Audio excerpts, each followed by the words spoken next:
Radhe Krishna. Divine காஞ்சி நேயர்களுக்கு வணக்கம். நான் உங்கள் வினோத். இன்றைய நிகழ்ச்சியில் நாம் பார்க்க இருக்கும் தலம் திருவண்ணாமலை மாவட்டத்தில் அமைந்திருக்கக்கூடிய தென்னாங்கூர் பாண்டுரங்கன் ஆலயத்தினுடைய சிறப்புகளை இன்றைய நிகழ்ச்சியில் நாம் பார்க்க இருக்கிறோம். நம்முடைய சேனலை பார்க்குற புதிய நேயர்கள் மறக்காமல் சப்ஸ்கிரைப் பண்ணுங்கள். பக்கத்தில் இருக்க பெல் பட்டனை கிளிக் பண்ணி அதில் ஆல்ன்ற ஆப்ஷனையும் கொடுங்க. அப்போ தான் நம்முடைய புதிய வீடியோக்கள் உங்களுக்கு நோட்டிஃபிகேஷனாக கரெக்டாக வந்து சேரும். வாருங்கள் நிகழ்ச்சிக்குள் செல்லலாம்.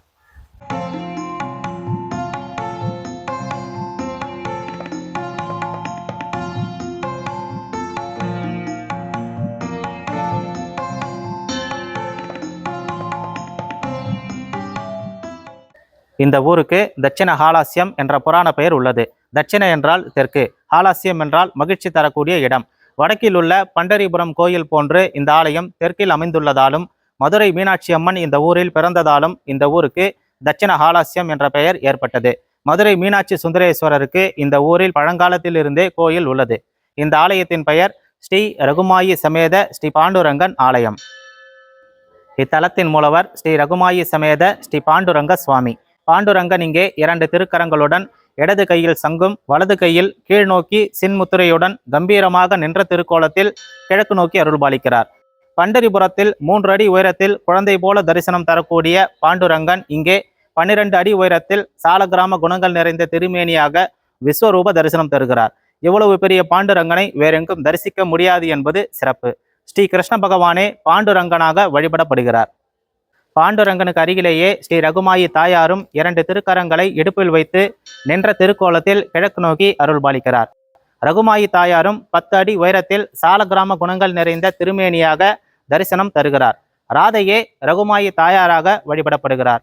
பண்டரிபுரத்தில் பாண்டுரங்கனையும் ரகுமாயி தாயாரையும் தனித்தனி சன்னதிகளில்தான் தரிசிக்க முடியும். ஆனால் இங்கே ஒரே சன்னதியில் கல்யாண கோலத்தில் திவ்ய தம்பதிகளாக தரிசிப்பது இந்த ஆலயத்தின் விசேஷம். மூலவருக்கு கீழே சிறிய உற்சவர் பாண்டுரங்கன் ரகுமாயி உள்ளனர். இந்த உற்சவர் சிலை பண்டரிபுரத்திலிருந்து குருஜி ஹரிதாஸ்கிரி சுவாமியால் கொண்டு வரப்பட்டது. மூலவருக்கு இடது பக்கம் நித்திய உற்சவ மூர்த்தியான கோவிந்தராஜ பெருமாள் ருக்மணி சத்யபாமாவுடன் திருப்பதியில் உள்ளதை போன்று இருக்கிறார். மூலவருக்கு வலது பக்கம் கீர்த்தி உற்சவ மூர்த்தியான அச்சுதராஜன் ஸ்ரீதேவி பூதேவியுடன் இருக்கிறார். மேலும் இந்த சன்னதியில் சக்கரத்தாழ்வார், யோக நரசிம்மர், ஸ்ரீனிவாச பெருமாளும் உள்ளனர். தலவிருட்சம் தமால மரம் எனும் புனிதமான மரம். சாகேத்தாம் எனும் நகரின் அருகில் உள்ள குளக்கரையில் இந்த தமால மரம் உள்ளது. துவாபர யுகத்தில் ஸ்ரீ கிருஷ்ண பகவான் இந்த மரத்தின் கீழ் இருந்து கொண்டு புல்லாங்குழல் கானம் இசைத்த போது அருகில் உள்ள பர்சானா எனும் ஊரில் இருந்த ராதை அந்த கானம் கேட்டு மகிழ்ந்து கிருஷ்ண பகவானுடன் சேர்ந்ததாக புராணங்கள் தெரிவிக்கின்றன. பர்சானா என்பது ராதை பிறந்த இடம். அதே போல சாட்சி கோபால் எனும் ஊரில் இம்மரத்தின் கீழ் கிருஷ்ண பகவான் பக்தனுக்காக சாட்சி சொன்னார் என்று புராணங்கள் கூறுகின்றன. இந்த மரம் வடக்கில் உத்தரப்பிரதேசத்தில் உள்ள ஷாகேத்தாம் எனும் இடத்திலும் அதேபோல் ஒரிசாவில் உள்ள சாட்சி கோபால் எனும் இடத்திலும் தென்னாட்டில் இந்த தென்னாங்கூரில் மட்டுமே உள்ளது என்பது சிறப்பு. இந்த மரத்தை பயபக்தியுடன் 12 முறை வலம் வந்து வேண்டிக் கொண்டால் திருமணம், குழந்தை பாக்கியம் போன்ற நம்முடைய அனைத்து வேண்டுதல்களும் நிறைவேறும். விமானம் தண்டாகார விமானம். இந்த விமானம் ஒரிசாவில் உள்ள பூரி ஜெகநாதர் கோயிலின் ஆலய விமானம் போல கட்டப்பட்டுள்ளது. இதன் உயரம் 120 அடி. கோபுரத்தின் மேல் 9.5 அடி உயரத்தில் தங்க கலசமும் சுதர்சன சக்கரமும் காவி கொடியும் அமைக்கப்பட்டுள்ளது. பழமை. இந்த ஆலயம் 1996இல் குருஜி ஹரிதாஸ்கிரி சுவாமியால் கட்டப்பட்டுள்ளது. அவர் பிறந்த ஊரான இங்கே தமிழ்நாட்டு முறைப்படி 4 திசைகளிலும் ராஜகோபுரங்களுடன் ஒரு ஆலயமும், கோசாலை, வேத பாடசாலை, முதியோர் இல்லம், மருத்துவமனை போன்ற தர்மங்கள் நடக்கக்கூடிய மிகப்பெரிய ஆசிரமமும் கட்டியுள்ளார். இத்தலத்தின் சிறப்புகள். ஆசியாவிலேயே ஃபைபர் கிளாஸ் பெயிண்டிங் என்று சொல்லப்படும் கண்ணாடி இழை ஓவியங்களுடன் கட்டப்பட்ட முதல் கோவில் இதுதான். கிருஷ்ணரின் ராச லீலைகளை விளக்கும் அந்த ஓவியங்கள் தஞ்சாவூர் பெயிண்டிங் என்று சொல்லப்படும் தஞ்சாவூர் சித்திரப்பாணியில் உருவாக்கப்பட்டுள்ளது. அதே போல நாம சங்கீர்த்தனமே முக்தி அளிக்கும் என்பதால் இங்கே நாம சங்கீர்த்தனம் மூலமாக வழிபாடு செய்யப்படுகிறது. இந்த ஆலயத்திற்கு பின்னால் ஸ்ரீமடம் உள்ளது. இங்கே சோடசாட்சி அம்பாள் சன்னதியும், ஞானானந்தகிரி சுவாமியினுடைய சன்னதியும், ஹரிதாஸ்கிரி சுவாமியினுடைய பிருந்தாவனமும், நாமானந்தகிரி சுவாமியினுடைய அதிஷ்டானமும் அமைந்துள்ளது. இந்த மடத்தில் மகாமேரு எனப்படும் ஸ்ரீ சக்கரத்தில் உள்ள 32 அதி தேவதைகளையும் உருவமாக இங்கு மட்டுமே வழிபட முடியும் என்பது விசேஷம். எந்திர ரூபத்தில் இருக்கக்கூடிய 32 தேவதைகளை இங்கே விக்கிரகமாக நிலைநிறுத்தி நித்திய நவாவரண பூஜை நடைபெறுகிறது. இந்த அம்பாளை தரிசித்தாலே சகல தோஷங்களும் திருஷ்டிகளும் நீங்கிவிடும். இந்த ஆலயத்தின் தனி சிறப்பே சுவாமிக்கு செய்யப்படும் விதவிதமான அலங்காரங்கள் தான். பொதுவாக அனைத்து கோவிலிலும் உற்சவருக்கே அலங்காரங்கள் செய்யப்படும். ஆனால் இங்கு மூலவருக்கு அலங்காரங்கள் செய்யப்படுவது இந்த ஆலயத்தின் விசேஷம். தமிழ் புத்தாண்டு அன்று 10,008 விதவிதமான பழங்களால் சுவாமி அலங்கரிக்கப்பட்டு குருவாயூரப்பன் அலங்காரத்தில் தரிசனம் தருகிறார். அதே போல கிருஷ்ண ஜெயந்தியின் 7 நாட்களும் பெரிய பாகவதர்கள் மூலமாக பாகவதம் பாராயணம் செய்யப்படுகிறது. கிருஷ்ண ஜெயந்தியின் 7 நாட்களும் பெண்ணை மரக்கண்ணன் அலங்காரம், வேணுகோபாலன் அலங்காரம், காளிங்க நர்த்தன அலங்காரம், தங்க கவச அலங்காரம், குருஜி ஹரிதாஸ் கிரி சுவாமிகள் சித்தியான தேய்பிறை சதுர்த்தசி தினமன்று சந்தன காப்பு அலங்காரம் என்று வருடத்தில் ஒரு முறை மட்டுமே தரிசிக்கக்கூடிய அலங்காரங்களில் சுவாமியை தரிசிக்கலாம். குருஜி ஞானானந்தகிரி சுவாமிகள் சித்தியான மார்கழி பௌர்ணமி அன்று வெண்ணெய் காப்பு அலங்காரம், ஸ்ரீ ராம நவமி அன்று சீதாராமர் அலங்காரம். அதே போல புரட்டாசியில் வரக்கூடிய ஒவ்வொரு சனிக்கிழமையிலும் திருப்பதி ஏழுமலையான் பத்மாவதி அலங்காரம். புரட்டாசியில் வரக்கூடிய ஒவ்வொரு சனிக்கிழமையிலும் மாலை 6 மணிக்கு கருட சேவை திருப்பதி பிரம்மோற்சவம் போல பிரம்மாண்டமாக நடைபெறுகிறது. மார்கழி மாதம் வைகுண்ட ஏகாதசி, அடுத்த நாள் துவாதசி ஆகிய 2 நாட்களும் திருப்பார்கடலில் ஆதிசேஷன் மீது பள்ளி கொண்ட கோலத்தில் நாபிக் கமலத்தில் பிரம்மாவுடன் பாதத்தின் அருகில் லட்சுமி தேவியோடு சைன கோலத்தில் தரிசனம் தருகிறார்.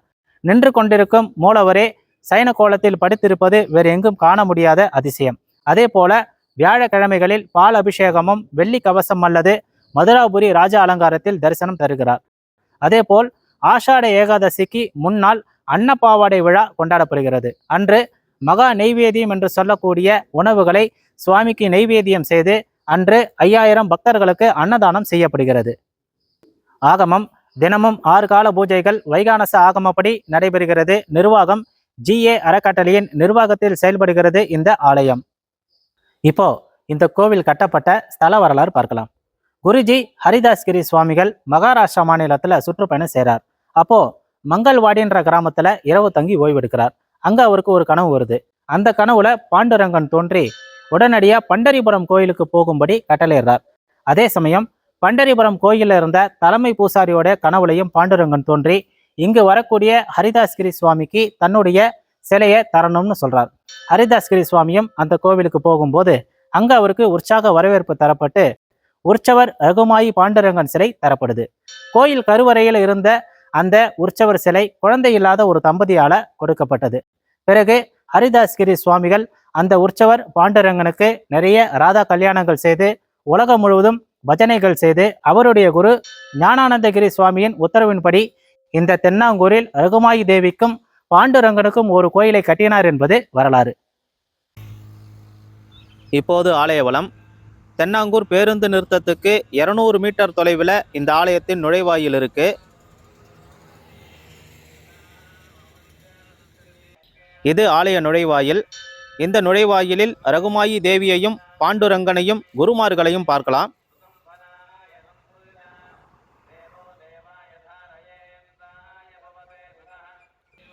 நுழைவாயிலை கடந்து உள்ள வந்ததும் பெரிய அளவில் இங்கே கார் பார்க்கிங் வசதியும் கழிப்பிட வசதியும் செய்யப்பட்டிருக்கு. அடுத்து பக்தர்களின் தேவைக்காக இங்கே உணவக வசதியும் செய்யப்பட்டிருக்கு. உள்ள வந்ததும் இங்கே நாக தெய்வங்களோடு உள்ள அரசமர விநாயகரை வணங்கிக்கலாம். அடுத்து 5 நிலைகள் 7 கலசங்களோடு கிழக்கு நோக்கி அமைந்திருக்கிற ராஜகோபுரத்தை வணங்கிக்கலாம்.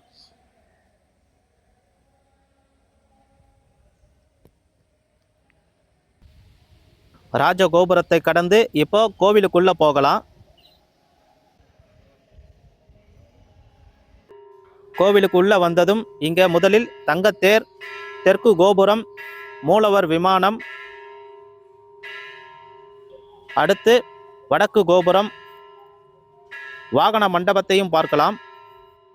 ராஜகோபுரம் பக்கத்தில் ஸ்தல விருட்சம் தமால மரம் இருக்கு.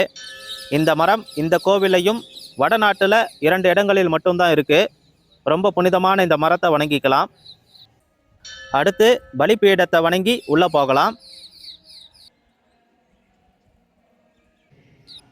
இது சன்னதிக்கு முன்னால் உள்ள 16 கால் மண்டபம்.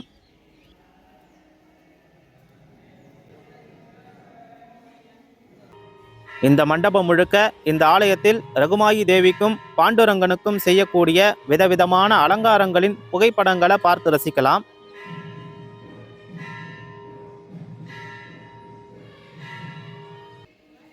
இந்த மண்டபத்தில் சுவாமிக்கு எதிரே உள்ள கருடாழ்வாரையும் வணங்கிக்கலாம்.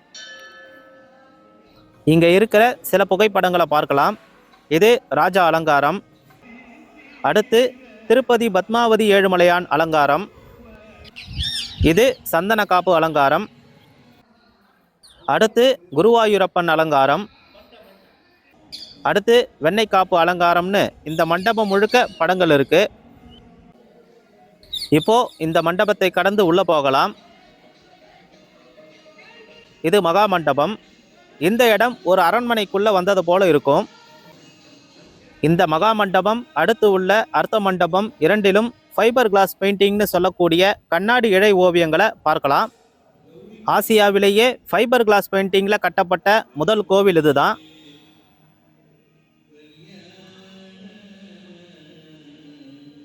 கிருஷ்ணரின் ராச லீலைகளை விளக்கும் அந்த ஓவியங்களை இப்போ பார்க்கலாம்.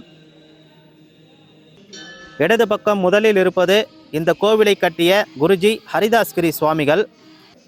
அடுத்து கண்ணன் பிறந்ததும் தன் பெற்றோருக்கு மகாவிஷ்ணுவின் அவதாரமாக தரிசனம் தருவது. தந்தை வசுதேவர் கண்ணனை கோகுலத்திற்கு தூக்கிச் செல்வது. அடுத்து பால் கொடுப்பது போல் வந்த பூதனை என்ற அரக்கியை கண்ணன் அழிப்பது. மாட்டு வண்டி ரூபத்தில் வந்த சகடாசூரன் என்ற அரக்கனை கண்ணன் அழிப்பது. அடுத்து சூறாவளியாய் வந்த திருநாவர்தன் என்ற அரக்கனை கண்ணன் அழிப்பது. தாய் யசோதை கண்ணனின் வாய்க்குள் பிரபஞ்சத்தை காண்பது. அடுத்து மரமாக சாபம் பெற்ற யக்ஷர்களுக்கு கண்ணன் சாப விமோச்சனம் தருவது. பழம் விற்கும் ஏழை பாட்டிக்கு கண்ணன் தானியம் தந்து அதை ரத்தினங்களாக மாற்றியது. அடுத்து காளிங்கனின் அகந்தையை அழிக்க கண்ணன் அதன் மேல் ஏறி காளிங்க நர்த்தனம் ஆடியது. கோபியர்களின் ஆடைகளை திருடி கண்ணன் அவர்களின் தவறை உணர்த்தியது. அடுத்து மழையிலிருந்து மக்களை காக்க கிருஷ்ணர் கோவர்த்தன மலையை தூக்கியது. நண்பன் கிருஷ்ணருக்கு குசேலர் அவள் தருவது. கடைசியாக குருஜி ஞானானந்தகிரி சுவாமியையும் பார்க்கலாம். அடுத்து மேல் விதானத்தில் ராதையோடு கிருஷ்ணரின் நாட்டிய ஓவியங்கள் அமைக்கப்பட்டிருக்கு. இந்த ஓவியங்களை பார்த்து ரசிச்சுட்டு நாம அர்த்த மண்டபத்துக்கு போகலாம். அர்த்த மண்டப நுழைவாயிலில் உள்ள துவார பாலகர்களை இங்க வணங்கிக்கலாம். இந்த மண்டபத்தில் தாய் யசோதையுடன் கண்ணன், அடுத்து ஆளிலை கண்ணன், வேணுகோபாலன், அடுத்து ராதை கிருஷ்ணரின் கல்யாண கோலத்தையும் பார்த்து ரசிக்கலாம். இந்த மண்டபத்தில் மேல் விதானத்தில் மகாவிஷ்ணுவின் தசாவதாரங்கள் ரொம்ப அழகாக அமைக்கப்பட்டிருக்கு.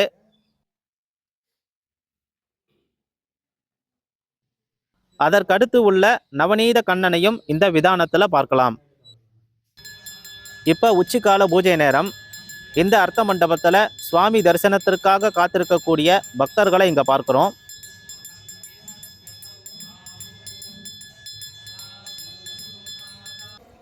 சுவாமியை தரிசனம் பண்ணிட்டு இந்த தெற்கு வாசல் வழியா இப்போ வெளியே வரலாம். வெளியே வரும்போது இங்க தீர்த்தம், சுவாமிக்கு நெய்வேத்தியம் செய்யக்கூடிய பிரசாதங்களை வாங்கிக்கலாம். அடுத்தபடியா இப்ப ஆலய பிரகாரத்தை வலம் வரலாம். இது தெற்கு பிரகாரம் மற்றும் தெற்கு கோபுரம். அடுத்து 120 அடியில் கட்டப்பட்ட மூலவர் விமானம். கோபுரத்துக்கு மேலே தங்க கலசம், சுதர்சன சக்கரம், காவி கொடி அமைக்கப்பட்டிருக்கு. முன்பக்கம் ரகுமாயி தேவியையும் பாண்டுரங்கனையும், சுற்றிலும் தட்சிணாமூர்த்தி, நரசிம்மர், பரமபதநாதரையும் பார்க்கலாம். ஒரிசால இருக்கிற பூரி ஜெகநாதர் கோயில் போல கட்டப்பட்ட இந்த விமானம் இந்த ஊருக்கே ஒரு அடையாளமாக இருக்கு. இது கோவிலின் பின்பக்கம் இருக்கக்கூடிய மேற்கு கோபுரம் மற்றும் பிரகாரம். இது சன்னதியிலிருந்து வெளியே வரக்கூடிய வடக்கு வாசல் வழி.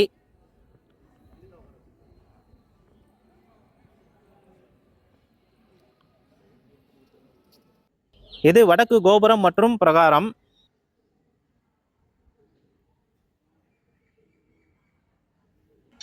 ஆலய வலம் முடித்து இங்க விழுந்து வணங்கிக்கலாம். அடுத்து கோவிலுக்கு வெளியே இருக்கிற நாம சங்கீர்த்தன மண்டபம். இது நாம சங்கீர்த்தனம் தான் முக்தியை தரக்கூடியதுன்னு நம்பப்படுது. இங்க இந்த வழிபாடு ரொம்பவே முக்கியமானது. விசேஷ நாட்களிலும் கிருஷ்ண ஜெயந்தியின் 7 நாட்களும் பெரிய பாகவதர்கள் மூலமா இங்க நாம சங்கீர்த்தனம் பெரிய அளவுல நடத்தப்படுது.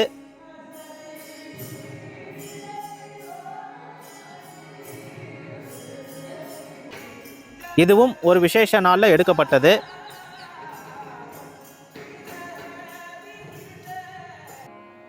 இங்க அலங்கரிக்கப்பட்ட ரகுமாயி தேவியும் பாண்டுரங்கனும் நாம சங்கீர்த்தனத்தை அழகா கேட்டு நமக்கு ஆசீர்வாதம் பண்றாங்க. பின்னால் கண்ணனையும் குருமார்களையும் தரிசிக்கிறோம்.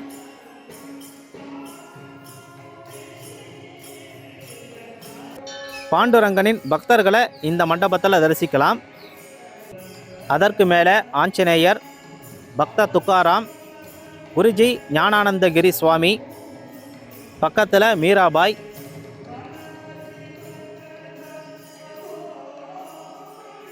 இங்கே ஹரிதாஸ்கிரி சுவாமியையும் பார்க்கலாம். அடுத்து இது கோவிலுக்கு பின்பக்கம் இருக்கக்கூடிய ஸ்ரீமடம். தென்னாங்கூர் கோவிலுக்கு வரும்போது கட்டாயம் இந்த ஸ்ரீமடத்தையும் தரிசனம் பண்ணணும்.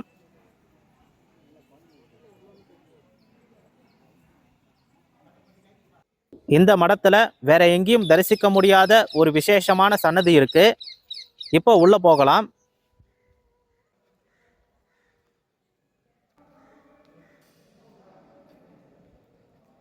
இது இந்த மடத்தினுடைய உள்தோற்றம். நமக்கு நேராக தெரிவது ஹரிதாஸ்கிரி சுவாமியின் பிருந்தாவனம். இது பிருந்தாவனத்தின் முன்புற தோற்றம். இங்க நவநீத கிருஷ்ணர் குரு ஹரிதாஸ்கிரி சுவாமியினுடைய பாத தரிசனத்தையும் தரிசனம் பண்ணிட்டு குருவை மனமாற பிரார்த்தனை செய்யலாம். உள்ள முதலில் இடது பக்கம் சோடசாட்சி அம்பாள் சன்னதி இருக்கு. அடுத்து முன்பக்கம் ஹரிதாஸ்கிரி சுவாமியின் பிருந்தாவனமும் பின்பக்கம் ஒரு சன்னதியும் அதிஷ்டானமும் இருக்கு.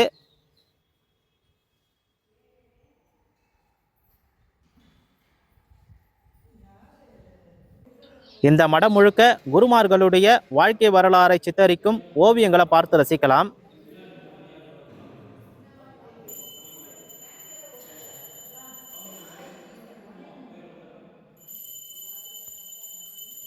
அடுத்து சோடசாட்சி அம்பாள் சன்னதிக்கு போகலாம்.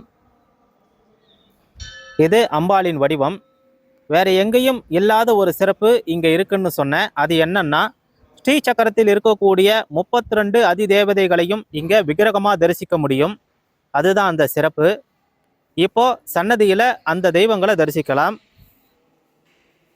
கீழ்வரிசையில முதலில் கௌமாரி, வைஷ்ணவி, மேதா தட்சிணாமூர்த்தி, கணபதி, குருநாதர் ஞானானந்தகிரி சுவாமி, ஸ்ரீசக்கர யந்திரம், ஹரிதாஸ்கிரி சுவாமி, சுப்பிரமணியர், சாமுண்டி, மகாலட்சுமி. அதற்கு மேல் வரிசையில் மாகேந்திரி, வாராகி, அஸ்வாரூடா, பாலா திரிபுர சுந்தரி, அன்னபூரணி, ராஜா மாதங்கி, மகேஸ்வரி, பிராமி. அதற்கு மேல் வரிசையில் நரசிம்மர் மறைவில் இருக்கார். சுதர்சனர், சரபேஸ்வரர், சூலினி, பிரத்யங்கரா, பராசரஸ்வதி, மகாவாராகி, வனதுர்கா, அகோரமூர்த்தி, சண்டிகா மகாலட்சுமி. கடைசியா மேல் வரிசையில படுத்த நிலையில் உள்ள சதாசிவன், மகா சோடசாட்சரி அம்பாள் பீடத்தில் அமர்ந்திருக்க, பீடத்தின் 4 கால்களாக பிரம்மா, விஷ்ணு, ருத்ரன், ஈஸ்வரன், அம்பாளுக்கு வலப்புறம் மகாலட்சுமி, இடப்புறம் சரஸ்வதி சாமரம் வீசுவதையும் பார்க்கலாம். அடுத்து குருஜி ஞானானந்தகிரி சுவாமி சன்னதி இருக்கு. இதுதான் சன்னதி.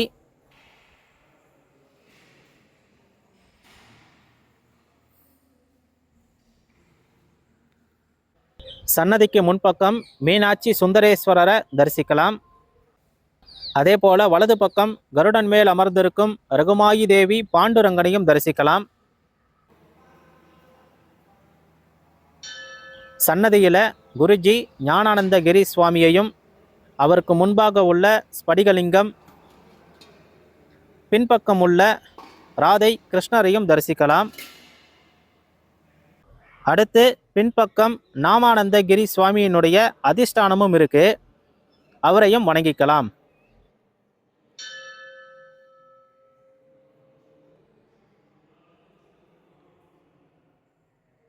அடுத்து ஸ்ரீமடம் பக்கத்து தெருவில் மீனாட்சி சுந்தரேஸ்வரர் கோவில் இருக்கு. மதுரை மீனாட்சி அம்மன் பிறந்த ஊர் இது. இந்த தென்னாங்கூர் வரும்போது இந்த கோவிலையும் கட்டாயம் தரிசிக்கணும். முதலில் 5 கலசங்கள் 3 நிலைகளோடு தெற்கு நோக்கி அமைந்திருக்கிற ராஜகோபுரத்தை வணங்கிக்கலாம்.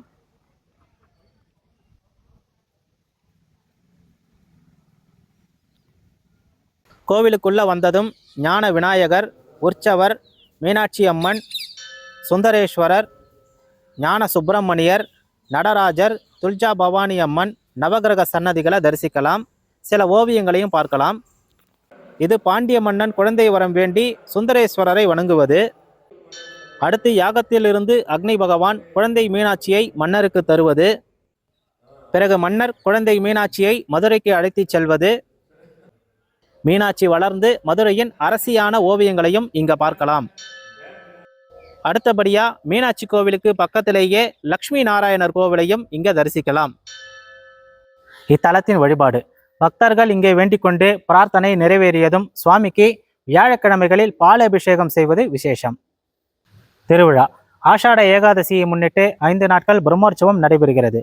அப்போது நித்திய உற்சவ மூர்த்தியான கோவிந்தராஜ பெருமாள் ருக்மணி சத்யபாமாவுடன் பல்வேறு வாகனங்களில் ஆலய பிரகாரத்தை வலம் வருகிறார். திருவிழாவின் 3ஆம் நாள் கருட சேவை மிகவும் விசேஷம். அதே போல சிறிய உற்சவரான ரகுமாயி பாண்டுரங்கன் மாதந்தோறும் மிருகசீரிஷம் உத்தரட்டாதி நட்சத்திர நாட்களில் தங்கத்தேரில் ஆலய பிரகாரத்தை வலம் வருகிறார். அதேபோல் கார்த்திகை மாதம் வரக்கூடிய ஏகாதசி அன்று மட்டும் கீர்த்தி உற்சவ மூர்த்தியான அச்சுதராஜன் ஸ்ரீதேவி பூதேவியுடன் ஆலய பிரகாரத்தை வலம் வருகிறார். ஆலய அமைவிடம் காஞ்சிபுரம் வந்தவாசி சாலையில் திருவண்ணாமலை மாவட்டம் தென்னாங்கூரில் அமைந்துள்ளது இந்த ஆலயம். காஞ்சிபுரத்திலிருந்து சுமார் 30 கிலோமீட்டர் தொலைவிலும் வந்தவாசியிலிருந்து சுமார் 6 கிலோமீட்டர் தொலைவிலும் அமைந்துள்ளது. ஆலயம் திறந்திருக்கும் நேரம் காலை 6 மணி முதல் மதியம் 12 மணி வரையிலும், மீண்டும் மாலை 4 மணி முதல் இரவு 8 மணி வரையிலும் இந்த ஆலயம் திறந்திருக்கும்.